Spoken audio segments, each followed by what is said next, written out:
Bon matin, Oasis, j'espère que vous allez bien. J'aimerais vous souhaiter officiellement une bonne et heureuse année 2017. J'ai le privilège de pouvoir apporter le premier message de l'année. Donc, je suis vraiment content de cela et j'ai vraiment à cœur de pouvoir amener juste un message très simple, mais en même temps qui est riche pour nous. Je crois, et si on peut afficher mon PowerPoint, je crois réellement que nous sommes appelés à ouvrir nos yeux. Le thème de mon message, c'est vraiment ouvrir les yeux. Et dans le texte qu'on va lire se trouve dans le livre des Rois, dans 2 Rois chapitre 6. Et il faut que je vous mette dans le contexte. C'est un texte qui est très particulier dans les Écritures. C'est un texte historique. Je ne sais pas si vous savez, mais j'aime terriblement lire l'Ancien Testament. J'aime le Nouveau Testament, mais j'aime l'histoire dans l'Ancien Testament. Et dans les Écritures, c'est une histoire qui se passe au temps du prophète Élisée, donc après Élie. Et c'est une histoire où est-ce que, tu vois, le peuple d'Israël est en guerre avec la Syrie, tout ça. Et la Bible mentionne que pendant la guerre en question, le roi a une armée le roi d'Israël, je veux dire, a une armée qui est bonne, qui est vraiment habituée aux guerres, qui est habituée au combat. Mais en même temps, ils ont un atout incroyable qui s'appelle le prophète Élisée. Et si vous lisez le texte dans 2 Rois chapitre 6,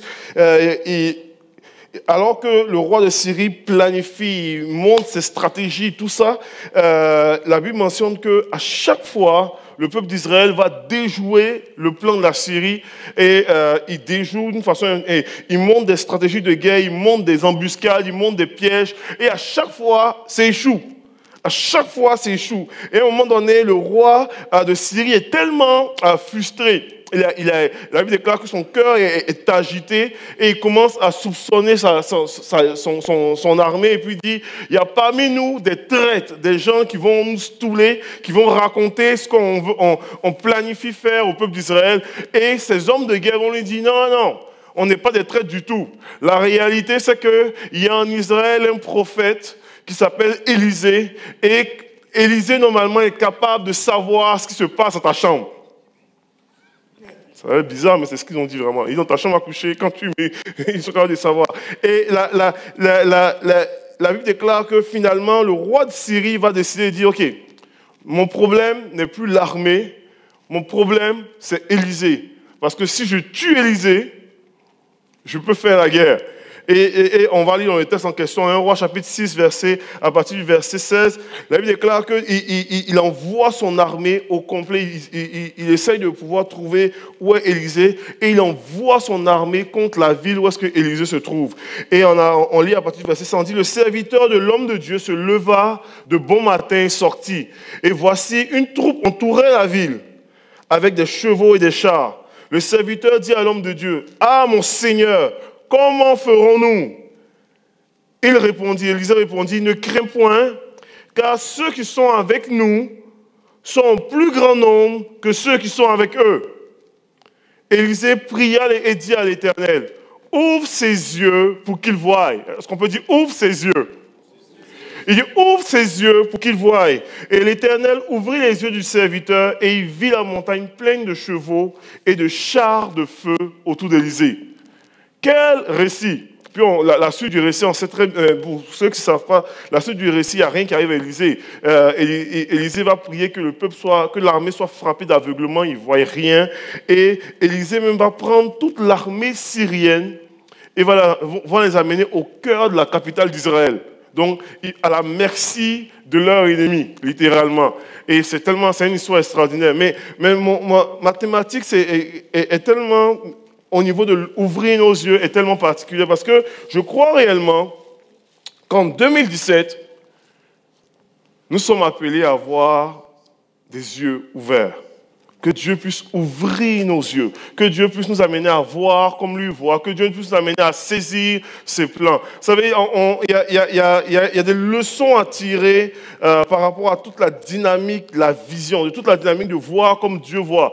Et dans ce récit-là, il y a trois leçons que j'aimerais aborder ce matin avec simplicité. Et ma prière que on a peut-être eu une belle année, la meilleure année à vie 2016. On a peut-être vu des choses extraordinaires en 2016. On a peut-être vu Dieu intervenir en 2016 dans certains aspects de nos vies. Peut-être qu'il y a certains ici qui sont venus ce matin et pour eux, 2016 était oublié. Mais je crois réellement de tout mon cœur que 2017, Pasteur Joël l'a dit, il dit que ça va être une année extraordinaire, mais je crois que ça va être une année doublement extraordinaire. Ça va être une année où est-ce que Dieu va nous rencontrer d'une façon particulière, Dieu va nous faire vivre des choses de façon particulière, et nous sommes appelés à être un peuple qui aspirons à avoir des yeux ouverts, qui voyons au-delà d'une forme de réalité, mais qui voyons ce que Dieu est en train de faire dans le surnaturel, qui voyons ce que Dieu est en train de faire dans le spirituel, qui voyons ce que Dieu est en action et en train de faire dans notre province, dans notre église et dans nos vies. Et ce matin, j'aimerais amener 3 leçons sur ouvrir nos yeux. Il y a des choses que nous devons réaliser lorsqu'on veut avoir les yeux ouverts.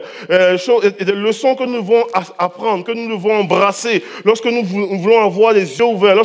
Et si nous comprenons cela, je vous le dis, je vous garantis, votre année 2017 va être une année particulière, va être une année de gloire, une année de percée, une année de victoire, une année de triomphe, une année de grâce, une année de découverte de plus de Dieu, une année d'entrée dans les promesses que Dieu a déclarées sur ta vie.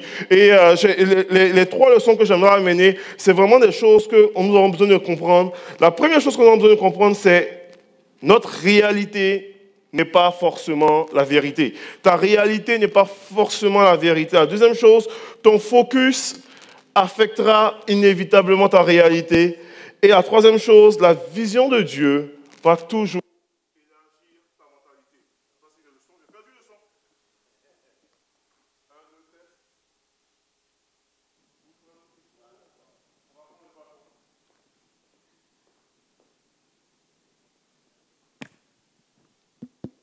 Oh, oui. Je suis de retour. Notre réalité, la première chose que j'aimerais amener, c'est la réalité n'est pas forcément la vérité. Quand on lit dans le texte d'Élisée, c'est un exemple typique de la réalité qui n'est pas forcément la vérité. La Bible parle du serviteur d'Élisée qui voit une armée. Puis la réalité là. Il voit une armée qui entoure la ville, qui est quelque chose de... peut-être nous ici, on n'a jamais vécu ça pour ceux qui vivent au Canada, etc. Tout ça.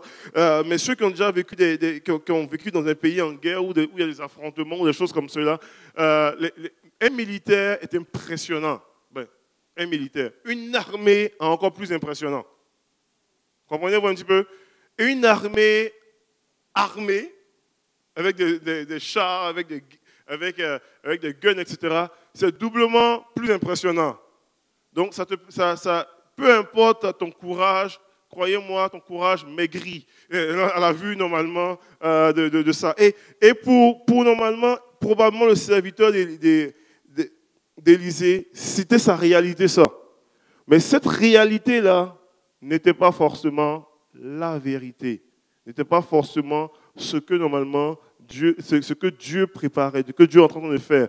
Parce que il fallait qu'il ait les yeux ouverts pour voir ce que Dieu voulait. Et des fois, normalement, nous vivons dans un contexte, on vit dans une situation où est-ce que notre réalité, on voit une forme de réalité, on voit une forme de choses, on voit plusieurs éléments. Et cette réalité-là, normalement, on la prend pour la vérité, mais n'est pas forcément la vérité. Parce que Dieu fait quelque chose. Dans les Écritures, il y a plusieurs exemples où est-ce que des gens ont vu des réalités qui n'étaient pas forcément la vérité. Quand on lit dans Nombres chapitre 13, on parle du fait que Moïse avait envoyé 12 espions dans la terre promise pour explorer la terre promise. Et ils ont exploré la terre promise, ils ont vu des réalités, ils ont vu une réalité, ils ont vu, oui, les fruits, tout ça. ils ont vu normalement l'abondance de la terre, mais ils ont vu aussi des villes fortifiées. La Bible déclare cela. La Bible déclare qu'ils ont vu des villes fortifiées. Ils ont vu normalement des murailles. Ils ont vu des géants. Ils ont vu normalement une réalité incroyable qui a amené la terreur dans leur vie. Mais cette réalité-là n'était pas forcément la vérité. Parce que Dieu les appelait à être plus que vainqueurs. Et dans les Écritures, quand on lit dans le texte en question, il explique et puis il raconte comment est-ce qu'ils ont vu ces choses. Et puis ils disent, à nos yeux et à leur. Il dit, on a vu des géants. Et puis à nos yeux et aux yeux de ces géants-là, nous étions comme des sauterelles.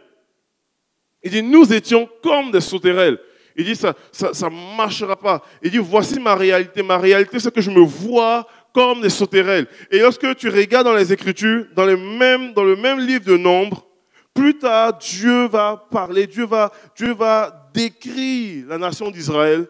Et puis, Dieu va décrire la nation d'Israël selon sa réalité à lui. Et quand on regarde dans Nombres, chapitre 24, verset 8, on dit, c'est Balaam qui prophétise, et puis il dit, Dieu l'a fait sortir d'Égypte. Et puis il dit, il possède la force du buffle. Selon la réalité de Dieu, Israël a la force du buffle. Et selon sa réalité à Israël, ils sont comme des sauterelles. Comprenez-vous un petit peu? Et selon la réalité de Dieu, il dit, Israël dévore les nations qui l'attaquent. Il brise leurs os et abat ses flèches. Comprenez-vous un petit peu? Ça, c'est la réalité de Dieu. Il plie les genoux. Il se couche comme un lion, comme une lionne qui la fera lever. Béni soit celui qui la bénira et maudit soit celui qui la maudira. Comprenez-vous un petit peu? Selon la réalité de Dieu, Israël est comme un lion. Mais selon la réalité d'Israël, ils sont comme des sauterelles aux yeux de leur ennemi. Et c'est tellement une image qui nous saisit à nous aujourd'hui. Parce que la réalité est que des fois, nous nous sentons comme des sauterelles. Des fois, nous nous sentons comme petits comme ceux-là. Des fois, nous avons notre réalité qui dit, OK, quand on regarde les circonstances, on regarde la société, on regarde nos emplois, on regarde notre famille, on regarde ce qui se passe, on regarde nos possibilités, on dit, oh, c'est comme juste trop petit. C'est comme juste, on ne pense pas arriver. On se sent comme limité. Mais notre réalité n'est pas forcément la vérité. Et nous avons besoin de pouvoir embrasser la vérité de Dieu. Nous avons besoin de pouvoir normalement nous arrêter et puis dire, OK, merci Seigneur pour la réalité. Mais qu'est-ce que toi tu dis exactement? Dans les Écritures, la Bible parle normalement, on connaît un autre exemple. Vous savez, j'aime le personnage d'Abraham, le père de la foi. La Bible parle normalement d'Abraham comme étant quelqu'un qui il voulait avoir au moins un héritier, un enfant. Et quand Dieu va changer son nom, parce qu'Abraham s'appelait avant ce n'était pas Abraham, c'était Abraham. Abraham qui signifiait père, en fait. Et Dieu va changer son nom pour dire, désormais, tu ne t'appelleras plus Abraham, tu t'appelleras Abraham, qui signifie père d'une multitude. Quand Dieu dit, désormais, tu vas t'appeler Abraham, Abraham n'a même pas un enfant. Comprenez-vous un petit peu? Sa réalité était vraiment, probablement, nous sommes stériles, moi et ma femme, j'ai rien. Mais la vérité de Dieu était que Dieu le voyait déjà comme un père d'une multitude, alors qu'il n'avait rien. Alors qu'il n'avait absolument rien. Et des fois, là, je ne sais pas pour vous, hein, mais j'aimerais vous dire peut-être, et je prie que cela puisse vraiment, vous puissiez saisir cela, puis embrasser cela. Peut-être vous regardez votre réalité, et vous êtes comme Abraham, vous n'avez rien. Ce que vous aspirez n'est pas encore là. De façon physique, vous ne le voyez pas. Mais Dieu le voit. Et si Dieu le voit, c'est la vérité. Comprenez-vous un petit peu? Si Dieu le voit, c'est la vérité. Et même si votre réalité n'est pas forcément la vérité, vous avez besoin d'embrasser la vérité de Dieu sur votre vie. Et aspirer à ce que Dieu ouvre nos yeux, afin que notre réalité ne soit pas juste, ne soit pas celui-là qu'on décide d'embrasser, mais qu'on puisse choisir d'embrasser la vérité de Dieu. Donc la réalité, la première leçon qu'on puisse réaliser pour 2017, puis qu'on puisse vraiment se le dire, de façon particulière, c'est que Seigneur, c'est vrai que notre réalité n'est pas forcément la vérité. Nous voulons embrasser ta vérité dans nos vies. Nous voulons embrasser tes plans dans nos vies. Nous voulons embrasser ce que tu veux faire dans nos vies. Nous voulons embrasser ce que tu déclares dans nos vies. Nous voulons embrasser ton rêve dans nos vies. Nous voulons embrasser ta grâce dans nos vies. Nous voulons embrasser ce que tu fais dans nos vies. La deuxième chose que j'aimerais amener ce matin et on le voit dans la vie d'Élisée, c'est que notre focus va affecter notre réalité. Ce que normalement nous consommons, ce que nous mettons toute notre attention, va finir par affecter notre vision des choses.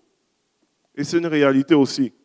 Dans les Écritures, une des choses que on le voit dans l'exemple d'Élisée, c'est que le serviteur regardait à l'armée en face. Tandis qu'Élisée voyait l'armée derrière lui. Comprenez-vous un petit peu? Et parce que le serviteur regardait l'armée d'en face, il était terrorisé. Et Élisée, lui, parce qu'il voyait l'armée derrière lui, qui était plus nombreuse, il n'avait aucune crainte. Une des choses qu'on a besoin de réaliser, c'est qu'en fonction de là où est-ce que notre attention sera portée, ça va déterminer souvent notre comportement. Ça va déterminer souvent le reste des choses. Et la Bible déclare, dans les Écritures, il y a plusieurs versets qui nous enseignent à pouvoir, de pouvoir tourner notre attention sur les choses d'en haut. La Bible déclare dans Colossiens 3, ils disent « Affectionnez-vous aux choses d'en haut et non pas celles qui sont sur la terre. » Il y a une exhortation à pouvoir focaliser sur les choses de Dieu. Pourquoi? Parce que ça affecte notre attitude, ça affecte notre comportement, ça affecte notre réalité. Vous savez, il y a un thème qu'on utilise souvent en psychologie, on parle de l'attention sélective. C'est-à-dire qu'en fonction de là où est-ce que tu mets ton attention, où est-ce que tu vas mettre ton attention, tu vas facilement amplifier là où est-ce que ton attention est, et tu vas même des fois normalement minimiser ou même faire du déni sur des choses qui sont évidentes, mais sur lesquelles tu ne mets pas ton attention. Et c'est une réalité même de la vie. Tu es capable de pouvoir, tu peux vivre c'est ce que exactement les espions en Israël, les 12 espions, lorsqu'ils ont visité la terre promise, ils ont vécu. Il y avait 12 espions qui ont vu les mêmes choses, qui ont vu les mêmes fruits, qui ont vu les mêmes géants, qui ont vu les mêmes villes fortifiées, qui ont vu les mêmes possibilités, mais avec deux rapports différents. D'un côté, il y avait 2 espions qui disaient « Montons et emparons-nous des villes, nous serons vainqueurs » parce que Dieu est exactement, ils ont focalisé sur les promesses de Dieu en disant « Effectivement, Dieu avait dit c'est un pays où coule le lait et le miel, et c'est un pays où coule le lait et le miel. » Donc Dieu avait déjà, ce que Dieu avait déjà déclaré est vrai, ça veut dire que le reste sera aussi vrai, on va s'emparer de la terre promise. Ils ont focalisé sur ce que Dieu a dit et ils étaient pleinement rassurés, convaincus qu'ils allaient vaincre les géants. Tandis que les autres ont focalisé sur ce que leurs yeux ont vu. Pour dire, oh, attends une minute là, il y a des géants.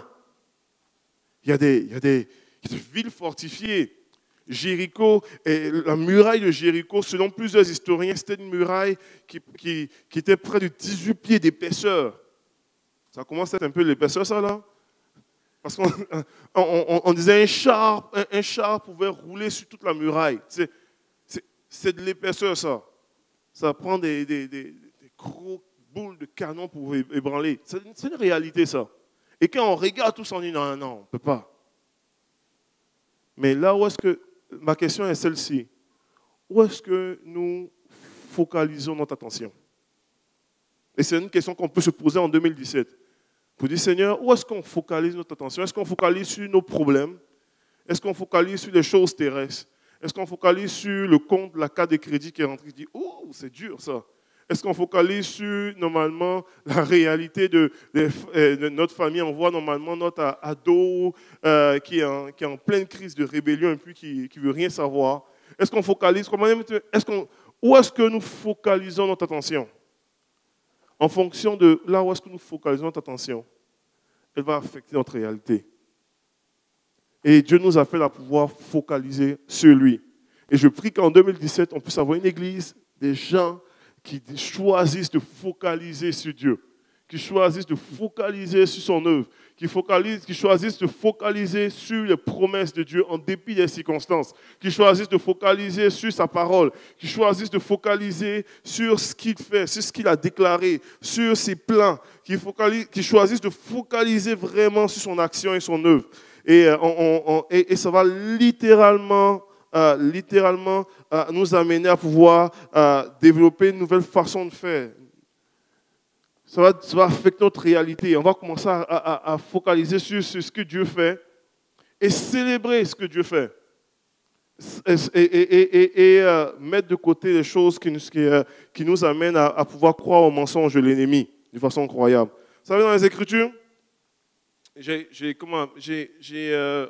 les Écritures, dans ma vie, une des choses cette façon de faire là a littéralement changé ma façon de pouvoir adresser mon travail.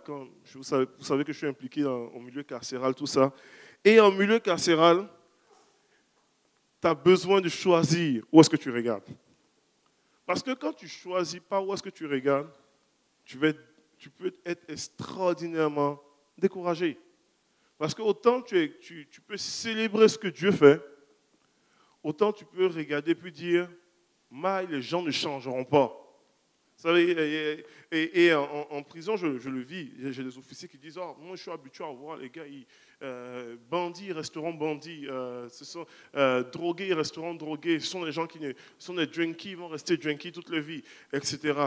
Et en même temps, sérieusement, je ne fais pas du déni là, il y en a que tu vois qui sont comme ça.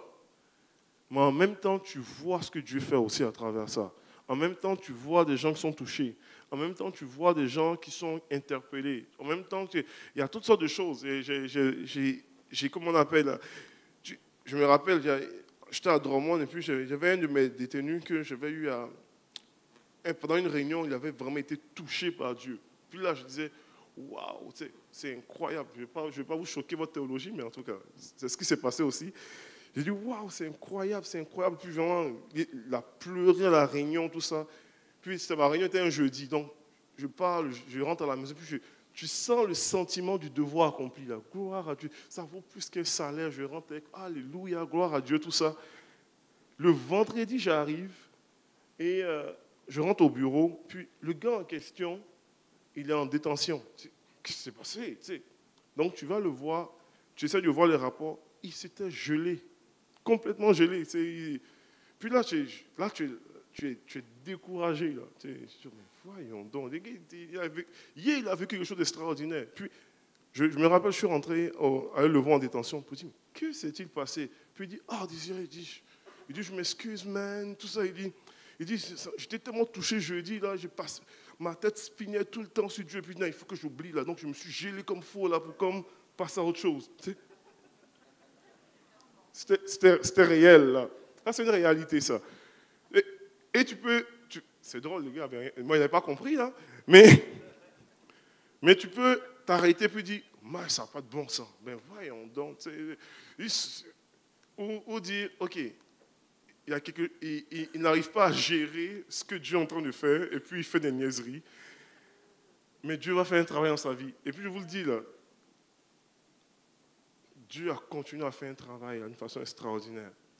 Dieu a continué à faire un travail de façon... dans ma tête, il fallait même choisir de ne pas... de dire, OK, qu'est-ce que je regarde? Même si ce n'est pas beau, hein, le résultat, qu'est-ce que je regarde? Est-ce qu'on continue le processus? Ou est-ce que alors qu'on continue le processus, Dieu a amené conversion dans la vie du gars. Là. Aujourd'hui, il ne drogue plus, là, c'est fini. Mais à l'époque, dans son cheminement, pour ne pas trop penser aux choses de Dieu, il se gelait. C'était fou, mais c'est comme ça, il réagissait. Ça, c'est une réalité. En prison, il y a des gens qui se mettent loin, qui ne veulent rien savoir, mais il y a d'autres qui sont tellement touchés, qui passent par les eaux du baptême. Il y a d'autres qui sont tellement touchés, qui demandent la prière, qui viennent normalement et qui viennent répandre leur cœur et leur vie, là, à un point tel que leur famille témoigne pour dire, on ne reconnaît plus notre personne. Tu choisis où est-ce que tu regardes. Tu choisis où est-ce que tu vas focaliser ton attention. Parce que si tu veux focaliser sur les problèmes, tu vas avoir l'impression de voir que des problèmes. Mais quand tu choisis de regarder sur ce que Dieu fait, tu es capable de célébrer ce que Dieu fait. Et capable de voir vraiment ce que Dieu fait. Et il y a des personnes, et puis j'ai été pendant longtemps, moi, une personne qui était spécialisée à voir le moucheron dans l'eau brouillée. Ouais.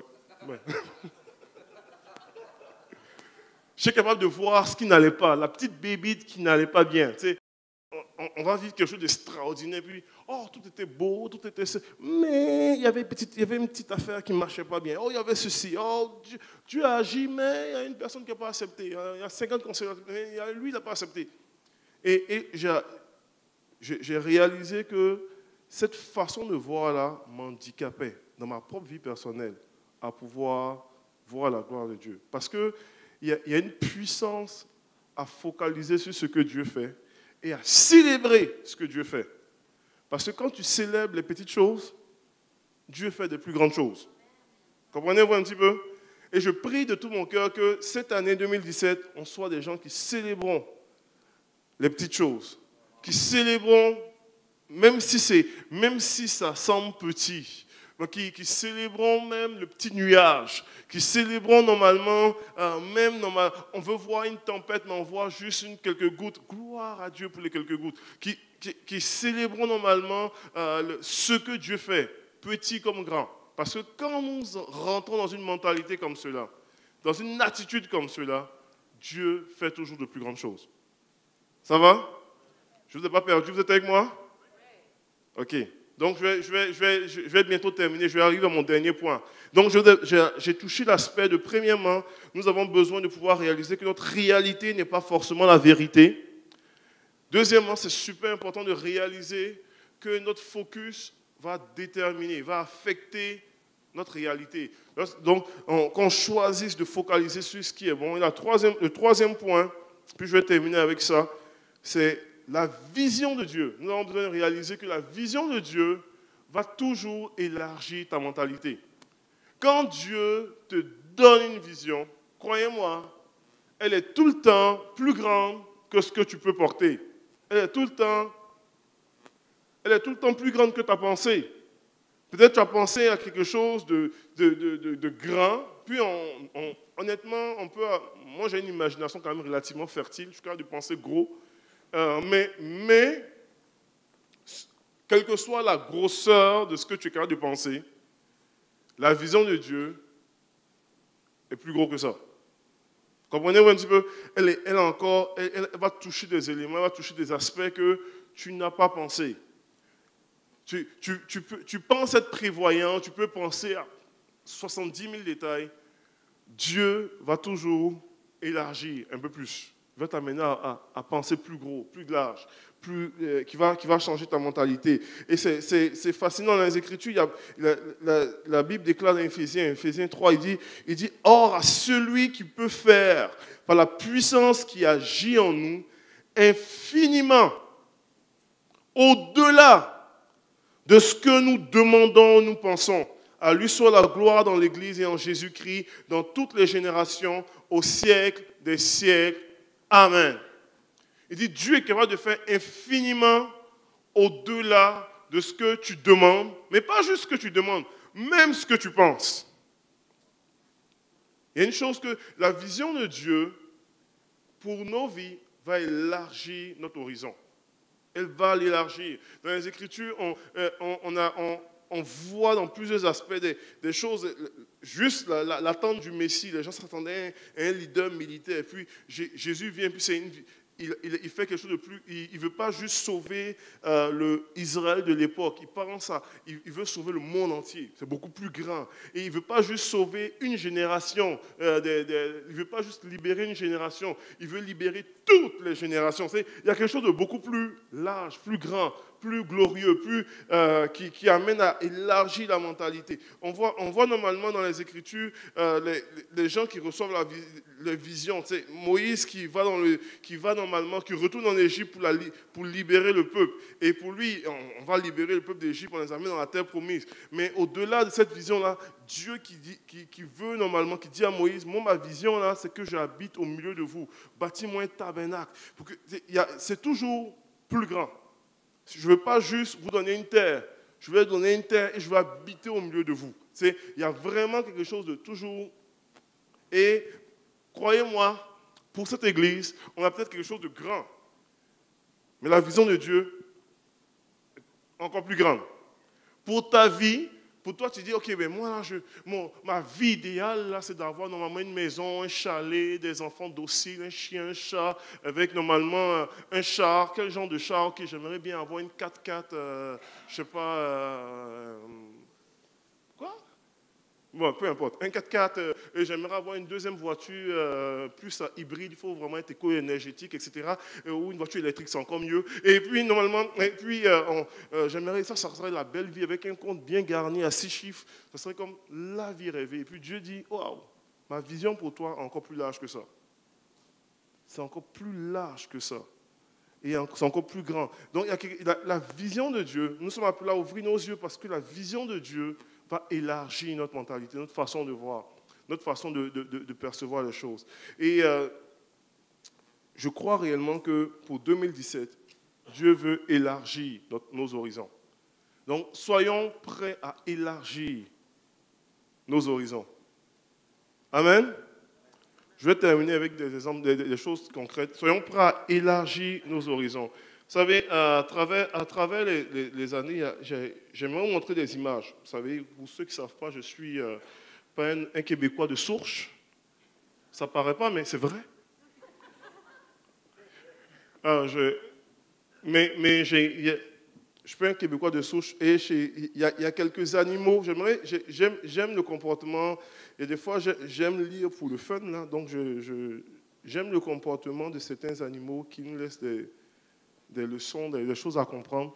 Et j'aimerais, j'aimerais toucher un peu différentes formes de mentalité qu'on doit normalement des fois se départir. Vous savez,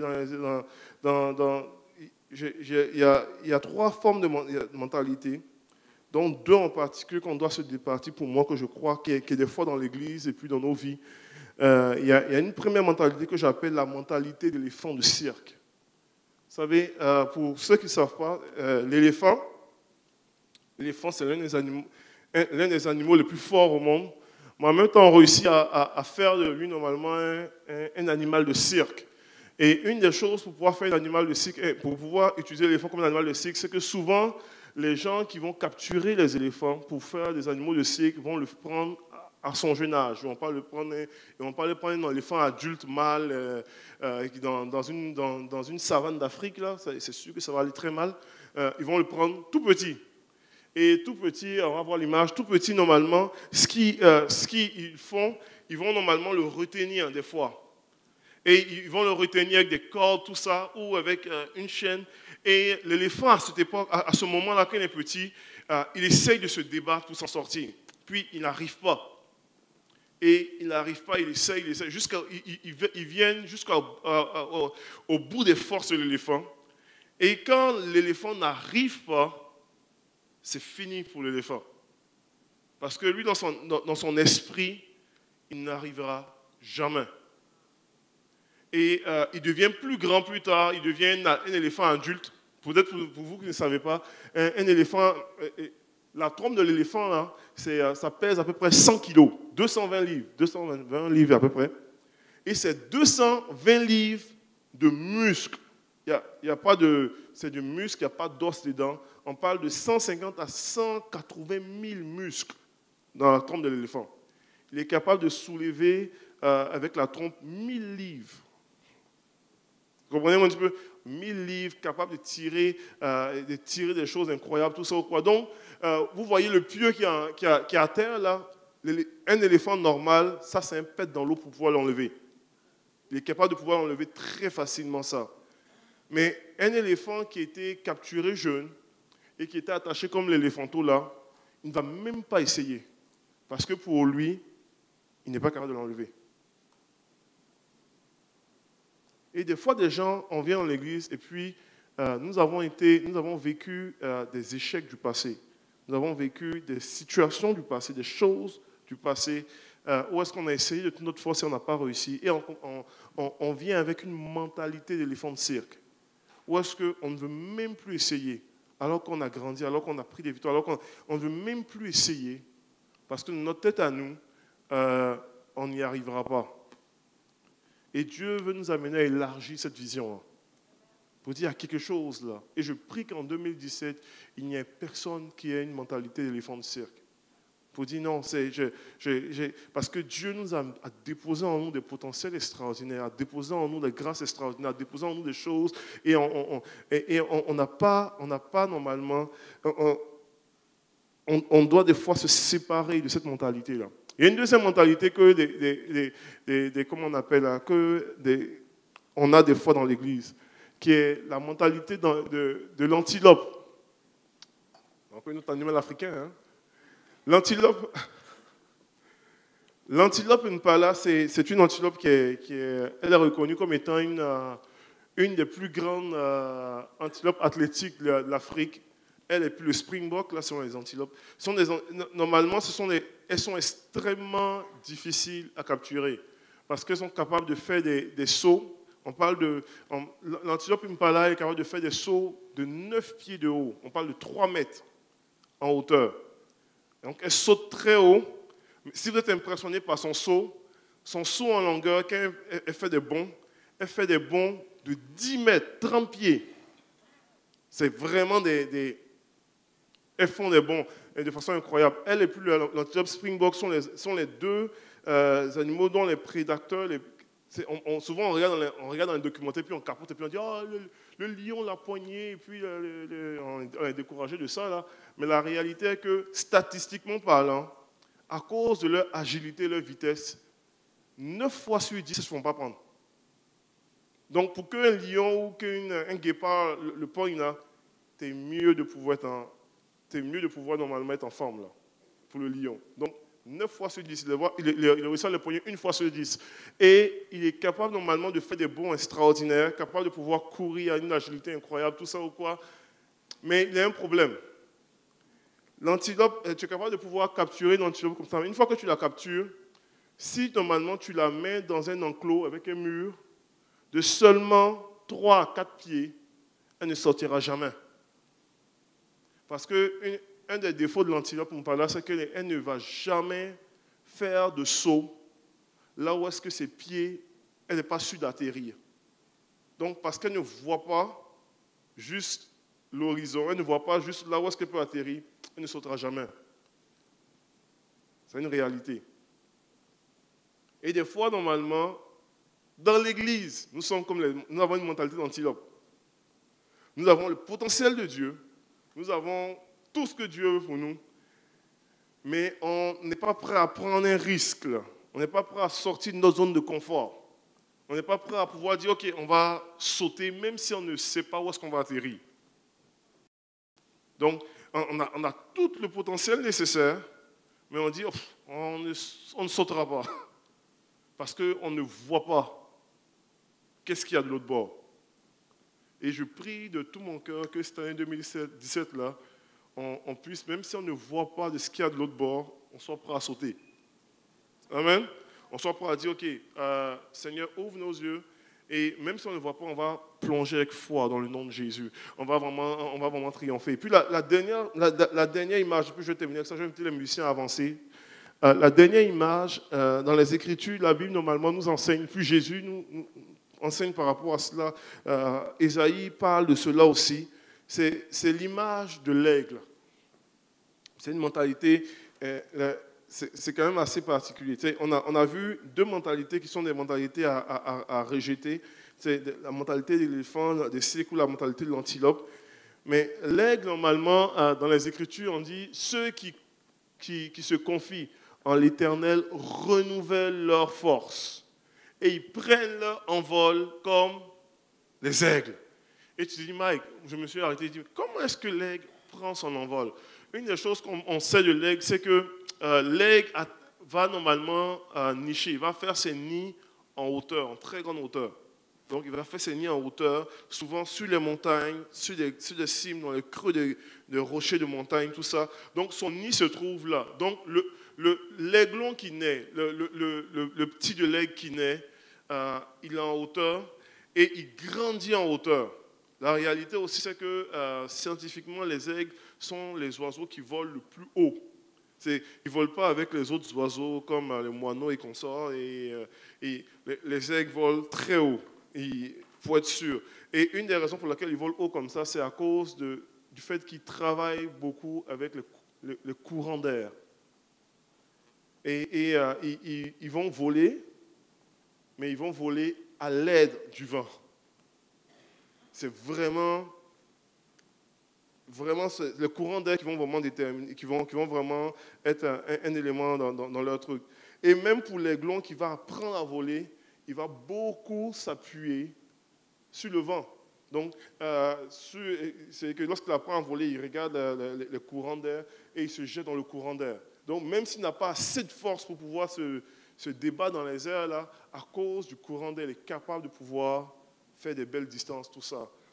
Et Dieu utilise cette image-là pour dire ceux qui se confient en l'Éternel prennent l'envol comme l'aigle. Ils ne s'appuient pas juste sur leur force, ils s'appuient sur les courants d'air. Comprenez-vous un petit peu? L'aigle, normalement, est capable de pouvoir faire des distances au niveau un truc, on parle il peut faire des distances, il peut décoller dans son envol et voler non-stop pendant 5 à 7 heures de temps. C'est du volage, ça, là. Il peut voler longtemps comme cela à cause du courant d'air. Parce qu'il vient à un moment donné où est-ce qu'il est brûlé, mais il va normalement se laisser porter en planant avec l'air pendant longtemps. Vous comprenez un petit peu? Et Dieu utilise cette image-là pour dire, ayant une mentalité où est-ce que nous allons normalement ouvrir nos yeux, être capable de pouvoir nous laisser porter, parce que Dieu veut nous porter. Il veut agir et faire une œuvre en nous. Ou est-ce que des fois, où est-ce qu'on manque d'énergie, où est-ce qu'on manque de force, où est-ce qu'on manque de choses, et on est capable de pouvoir normalement fonctionner. Il dit ceux qui se confient en l'Éternel renouvellent leur force et ils prennent leur envol comme l'aigle. Et puis il dit, ils marchent et ils ne se fatiguent pas. Ils courent et ils ne se lassent pas. Tu es capable d'aller très loin. Il dit, tu continues. Vous savez, je vais terminer vraiment avec cette pensée-là. Et je prie vraiment qu'on rentre dans une dimension où est-ce qu'on rentre, où est-ce qu'on expérimente quelque chose comme cela. Quand il parle de toute la dynamique de pouvoir fonctionner comme l'aigle, etc., il y a toute la dynamique où est-ce que Dieu veut nous renouveler dans notre énergie. Il y a beaucoup de choses.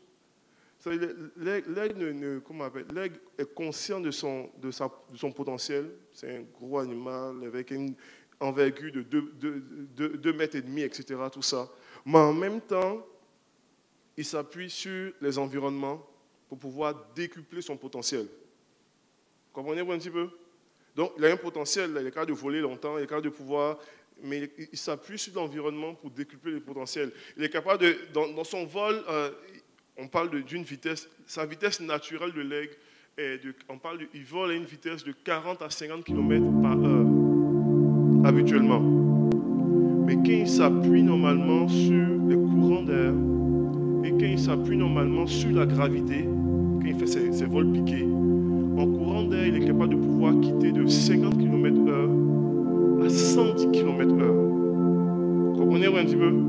Et quand il décide de pouvoir normalement plonger, faire ce qu'on appelle les vols piqués, en s'appuyant sur la gravité, il passe de 50 km/h à 360 km/h en descendant. Vous comprenez un petit peu? Il décuple son potentiel avec les éléments extérieurs. Et Dieu utilise cette image-là pour dire ceux qui se confient en Dieu prennent leur envol comme l'aigle. Donc il y a un potentiel que Dieu a mis en nous. Il y a une œuvre que Dieu a mis en nous. il y a des capacités que Dieu a mis en nous. Il y a des dons que Dieu a mis en nous. Il y a des ressources que Dieu a mis en nous. Il y a des talents que Dieu a mis en nous. Il y a une onction que Dieu a mis en nous. Mais il y a une potentiel de décupler toutes ces choses-là par la puissance du Saint-Esprit. Et ma prière pour 2017, c'est qu'on puisse normalement être des gens qui sont conscients de ce que Dieu a déposé en nous, mais qui allons voir toutes ces choses-là être décuplées par la puissance de Dieu d'une façon incroyable, afin qu'on prenne notre envol à nous aussi. Vous savez, je termine avec ce verset et puis on va pouvoir prier ensemble. Jésus parle normalement du vin, puis il parle à Nicodème dans Jean chapitre 3. Il parle du vent et puis il dit une chose, il dit à Nicodème ce texte, il dit, le vent souffle où il veut. Il dit, et tu entends le bruit, mais tu ne sais d'où il vient et où il va. Puis on peut facilement dire, ok, mais le vent, normalement, dans les Écritures, on le voit, ça a souvent été symbolique au Saint-Esprit. En disant, tu ne peux pas mettre l'Esprit de Dieu en cage. Oui, tu peux pas, on sait d'où il veut, d'où est-ce qu'il vient, où est-ce qu'il va, on entend le bruit. Et puis la logique aurait été vraiment que Jésus dise, ok, il en est ainsi de l'œuvre du Saint-Esprit, ou il en est ainsi du Saint-Esprit. Mais regardez la suite du verset, il dit, il en est ainsi de tout homme. Il ne parle pas du Saint-Esprit. Il dit, en fait, il en est ainsi de vous, de toi et moi. Il dit, tu es comme le vent. Il dit, tu souffles où tu veux. On entend le bruit, on entend l'impact, mais on ne sait d'où il vient et où il va. Il en est ainsi de tout homme qui est né de l'Esprit. Il dit, il y a une œuvre que je veux faire en toi. Il y a une action que je veux faire en toi. Il y a un miracle que je veux faire en toi. Il y a quelque chose que je veux bâtir en toi qui va au-delà de ce que tu peux penser ou même demander. Et il t'appelle à pouvoir prendre ton envol. Ceux qui se confient en l'Éternel renouvellent leur force, ils prennent leur envol comme l'aigle. Je prie pour une mentalité renouvelée ce matin. Je prie pour une mentalité où est-ce qu'on dit, Seigneur, je ne veux pas laisser les peurs du passé paralyser ma vie et m'amener à croire que je ne serai pas capable. Je ne veux pas une mentalité d'éléphant de cycle qui a un immense potentiel, mais dont les peurs et les échecs du passé ont paralysé normalement, l'ont paralysé là où est-ce qu'il est et qu'il ne peut pas bouger. Je ne veux pas avoir une mentalité d'antilope qui, parce que je ne vois pas le futur, parce que j'ai quand même vu en avant de moi, je ne prends aucun risque. Parce que je ne sais pas où est-ce que mes pieds vont atterrir, je ne veux absolument prendre aucun risque. Mais Seigneur, je choisis de me confier en toi. Je choisis de m'appuyer sur toi. Je choisis de décoller comme l'aigle décolle. Je choisis de pouvoir voir autre chose. Je choisis de pouvoir m'exposer à ta présence. Je choisis de pouvoir laisser ton esprit me toucher. Je choisis de m'approcher de toi et de laisser ta grâce, ta présence m'ouvrir mes yeux afin que je voie ce que tu fais, afin que je voie ce que tu planifies de faire, afin que je puisse rentrer dans tes promesses, dans tes plans, dans tes grâces, afin de pouvoir voir la gloire de Dieu en 2017. Je choisis de pouvoir laisser ton esprit renouveler mes pensées, renouveler mon intelligence, renouveler ma mentalité, renouveler et rebrasser mes plans. Parce qu'en 2017, je vais rentrer dans ce que tu désires pour ma vie. Je prie vraiment qu'on soit des gens qui rentrent dans ce que Dieu veut pour nous. Et qui saisissons et embrassons ce que Dieu veut. Je ne sais pas dans quel état d'esprit nous sommes venus ce matin, alors qu'on débute la première réunion de l'année. Je ne sais pas dans quel état d'esprit tu es venu et comment est-ce que tu vois ton année 2017. Je ne sais pas dans quel état d'esprit tu es venu, mais il y a un appel de Dieu ce matin à t'approcher de lui, à le laisser ouvrir tes yeux, à t'approcher de lui et à le laisser renouveler tes pensées, à t'approcher de lui et à le laisser renouveler ta mentalité. Je ne sais pas quelle mentalité t'anime ce matin. Peut-être 2016 est une année où est-ce que tu étais paralysé par toutes sortes de choses.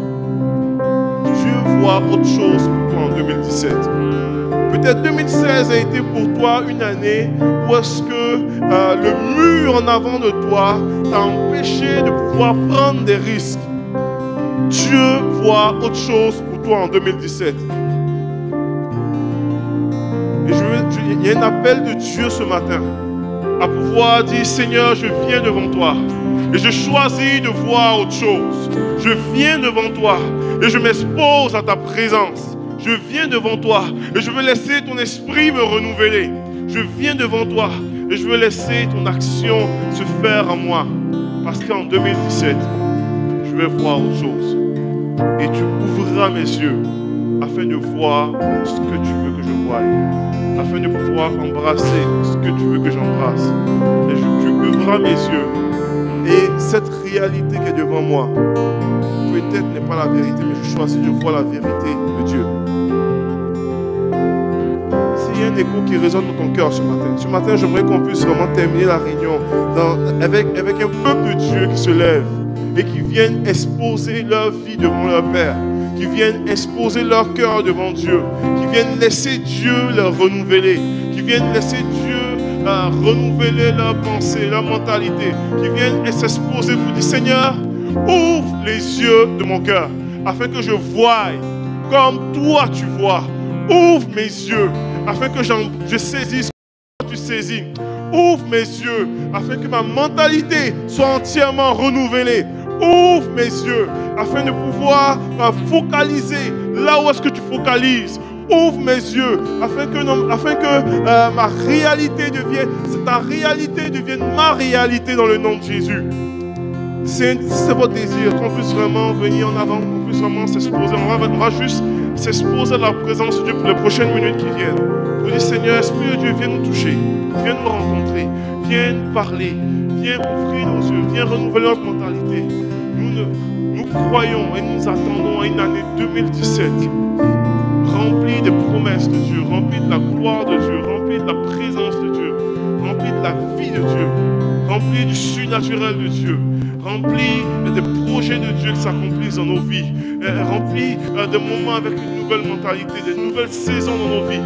Viens Seigneur faire une œuvre en nous. Viens Seigneur, viens faire une œuvre en nous dans le nom de Jésus. Et que nous voyons autre chose, que maintenant nous puissions voir dans le nom de Jésus. Que nous puissions voir comme toi tu vois, que nous puissions saisir comme toi tu saisis. Commençons à nous approcher, à pouvoir parler à votre Dieu, à répandre vos cœurs devant Dieu. Commencez à élever vos voix, commencez à juste présenter votre année devant Dieu. Commencez à invoquer votre Père. Il est là, l'Esprit de Dieu est ici. Et il veut nous rencontrer, il veut nous parler, il veut nous arroser.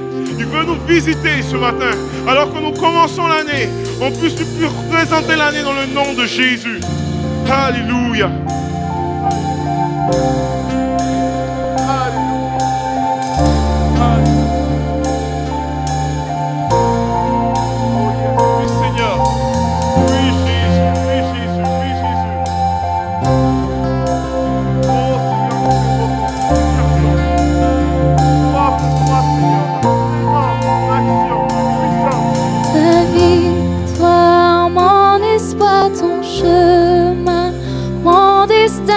Salut, mon refuge, tout est en toi. Ta victoire est mon espoir, ton chemin, mon destin, ton salut, mon refuge, tout est en toi.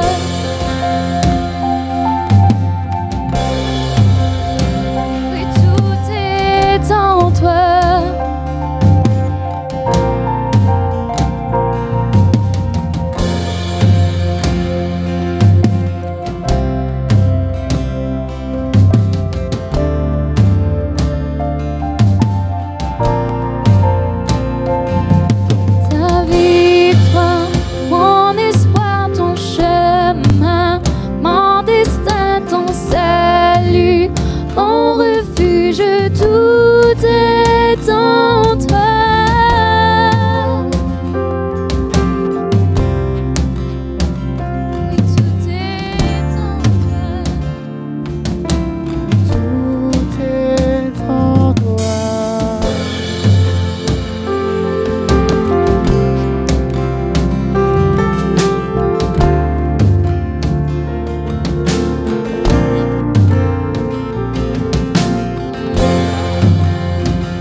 ta vie pour moi,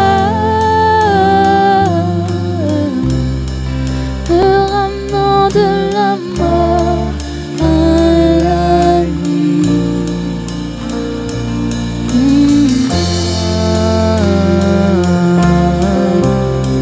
Je vois l'amour, la grâce dans tes yeux, donnant ta vie pour moi.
toi.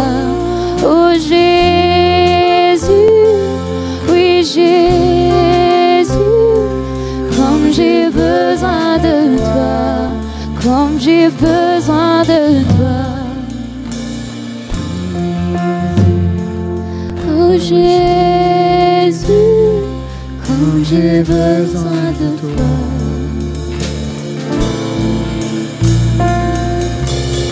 Jésus, oui Jésus, comme j'ai besoin de toi.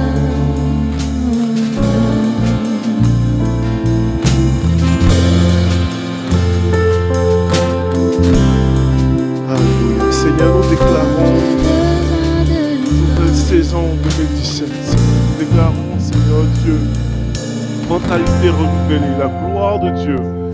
Nous déclarons, Seigneur Dieu Tout-Puissant, que ta réalité deviendra notre réalité. Nous déclarons, Seigneur Dieu Tout-Puissant, que ta vision sera notre vision. Nous déclarons dans le nom de Jésus que nous allons focaliser sur ce que toi tu focalises. Nous déclarons dans le nom de Jésus que nous allons rentrer dans une nouvelle saison. Moment de puissance, Seigneur, de gloire, de percée, Seigneur Jésus. Seigneur Jésus, on prie pour une église en feu. Une église, Seigneur, qui se lève. Une église avec une mentalité, Seigneur, d'aigle, Seigneur Dieu. Qui prenons notre envol dans le nom de Jésus. Nous rejetons dans le nom de Jésus toute forme de mentalité d'éléphant de cirque.